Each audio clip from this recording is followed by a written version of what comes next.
ବଣରେ ବୁଲୁଥିଲା। ଶୃଗାଳଟିଏ ବଣରେ ବୁଲୁଥିଲା। ବେଲଗଛ ଦେଇ ଗଲାବେଳେ ଗଛରୁ ଜୋରରେ ଶୁଭିଲା ଠୋ। ଶୃଗାଳ ଏକମୁହାଁ ହୋଇ ଦୌଡ଼ିଲା।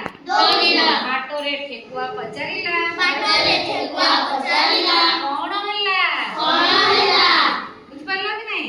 ସେ ପଚାରୁଛି। ଏବେ ତୁ ପଢ ତ। ପଢିଲୁ। ଶୃଗାଳଟିଏ ବଣରେ ବୁଲୁଥିଲା। ପଢିଲେ ସେମାନେ ପଢିବେ। ତୁ ପଢି ସାରିଲେ ସେମାନେ ପଢିବେ। ପଢ। ଶୃଗାଳଟିଏ ବଣରେ ବୁଲୁଥିଲା।